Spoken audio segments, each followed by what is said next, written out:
Perkataan Farhad Abbas yang menurut Ferry Firman Nur Wahyu telah menyinggung harkat dan martabatnya selaku pengacara, kian menjadi polemik. Pihak Farhad tidak menginginkan polemik ini semakin berkepanjangan. Untuk itu Farhad kemarin menggelar konferensi pers untuk meminta maaf secara resmi pada Ferry. Katanya, saya telah melakukan suatu perkataan. Nah, perkataan ini katanya bahwa saya mengatakan bahwa si Ferry itu awam hukum. Nah, seharusnya jangan melihat dari kata per kata.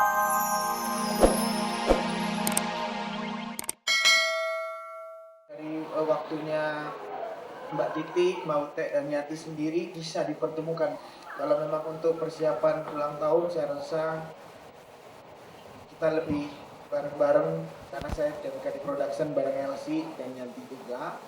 Kita benar-benar konsen semua untuk konser yang ada di Bali besok. Tidak bisa dipungkiri ketiga diva ini hanyalah akan menjadi ibu rumah tangga biasa jika di tengah-tengah keluarganya. Nah, untuk menyenangkan anak-anak yang mungkin sering ditinggal show, Titi dan Ute rencananya akan memboyong serta anak-anak mereka pada konser tur kali ini. Bandung, Surabaya, dan Denpasar juga banyak objek pariwisata kan, jadi sekalian bisa mereka kalau di Bandung bisa main delman, main kuda gitu. Jadi sekalian berlibur juga buat mereka. Saya biasanya tidak memperbolehkan mereka untuk ikut, tapi untuk Bandung spesial mungkin karena dekat jaraknya, jadi mungkin saya ajak ke Bandung.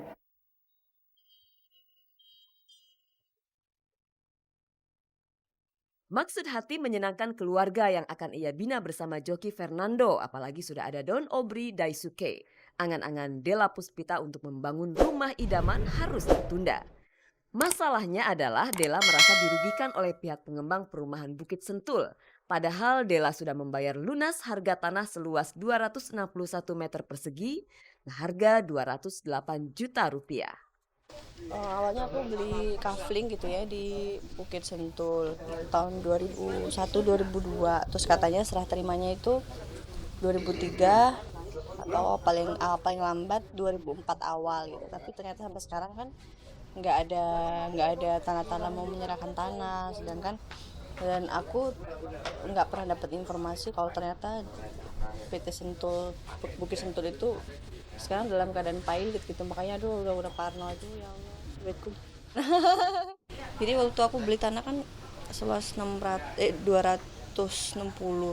meter, tiba-tiba mau digantiin tanah seluas 180, ya aku nggak mau, itu pun aku harus plus nambah berapa puluh juta gitu. Aduh hari gini kan mau udah punya anak pula kan, tuh ntar dulu deh gitu. Akhirnya aku bersikeras aku nggak mau diganti tanah yang lain. Keresahan Della ini kabarnya juga dirasakan oleh sekitar 700 konsumen lain seperti Ferry Salim dan Nani Wijaya.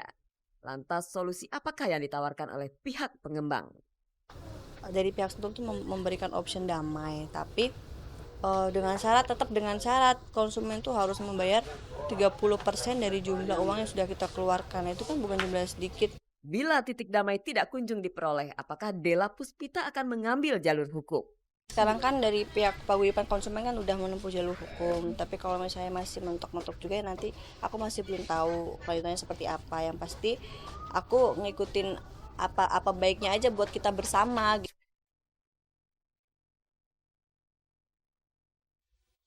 Pemirsa, semalam Farhad Abbas menggelar konferensi pers. Pengacara ini meluruskan ketersinggungan rekan sejawatnya Ferry Firman Nur Wahyu, pengacara EL Ritonga. Dalam sebuah tayangan infotainment, Farhad keseleo mengatakan Ferry buta hukum. Pada kesempatan itu, Farhad yang didampingi Elsa Syarif serta Ketua Harian DPP Himpunan Advokat Pengacara Indonesia meminta maaf secara lisan. Nah, apakah Ferry menerima permohonan maaf Farhad Abbas? Ini dia liputannya.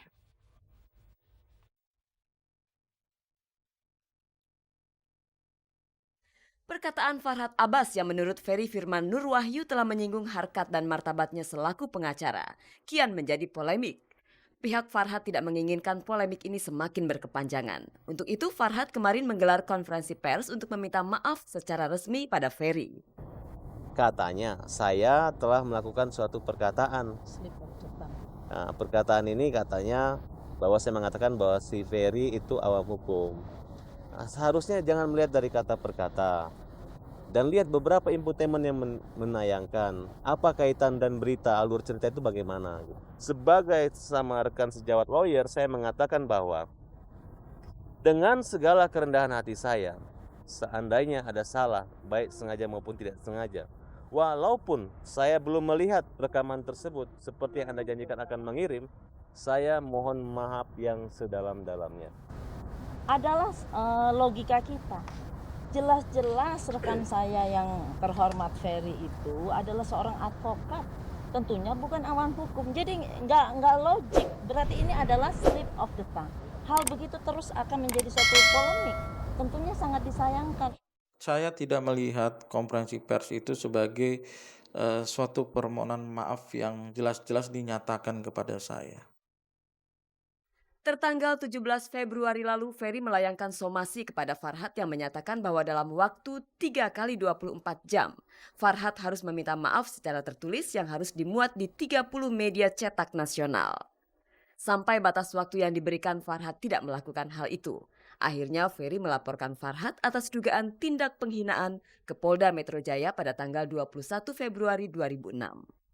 Kalau saudara Ferry sudah melaporkan, ya berarti kan sudah tidak ada toleransi. Katanya teman-teman, dia sempat mengatakan, Farhad telepon saya tapi saya tidak mau angkat. Farhad SMS saya tidak mau balas. Kalau Farhad minta maaf, wah sudah terlambat. Ya, saya melihat latar belakang apa, maksud dan tujuan apa. Kalau yang melaporkan tidak perlu somasi saya dong. Nah, kalau 30 media itu kan perlu biaya yang sangat besar juga, ya kan? Ya kita harus saling toleransi lah gitu. Kecuali ada etikat baik saya tidak bagus dari saya atau saya ngeyel atau bagaimana dan sebagaimananya. Masalah harkat, martabat, kehormatan seseorang itu tidak ternilai harganya. Itu tadi saya katakan, ini semuanya ya adalah dalam rangka coba Anda hormati. Apapun yang terjadi, Anda harus bertanggung jawab. Walaupun dia menghubungi melalui handphone kepada saya, tetapi kan surat formil itu kan harus dia lakukan. Jika dipikir-pikir, perseteruan antar pengacara ini muncul setelah masalah keretakan rumah tangga Dea Mirela dan EL Ritonga mencuat di media massa. Bukankah selaku pengacara mereka-mereka ini harus mendahulukan kepentingan kliennya? Agar masalah tidak semakin rumit, Farhad menghadirkan Ketua Harian DPP Himpunan Advokat Pengacara Indonesia sebagai penengah. Kita sudah sampaikan, insya Allah besok kita akan bikin surat tertulis kepada besok pagi kepada organisasi perhimpunan advokat atau PERADI. Tadi di lisan saya sudah sampaikan, besok insya Allah tertulis untuk ini diambil alih, diselesaikan melalui organisasi. Itu yang pertama, itu sikap kami. Kalau ada sikap yang berbeda, oleh pihak yang berbeda, kita akan ikuti. Kalau ada pihak menempuh jalur hukum yang menurut kacamata mereka bahwa inilah sesuatu yang harus ditempuh, kita akan membuktikan bahwa kita tidak melakukan suatu kejahatan apapun.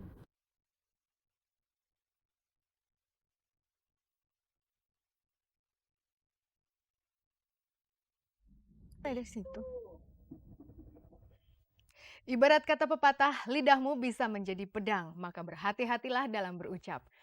Pemirsa, Yesi Gusman merasa ada ketidakberesan dalam proses peradilan atas suaminya Syahrudin bin Hasan Batong.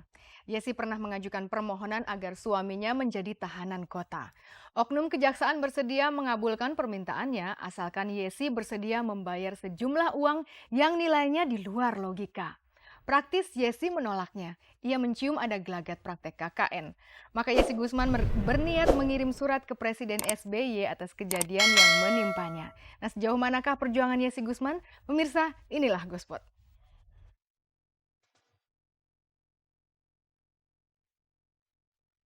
Yesi Gusman mencari keadilan.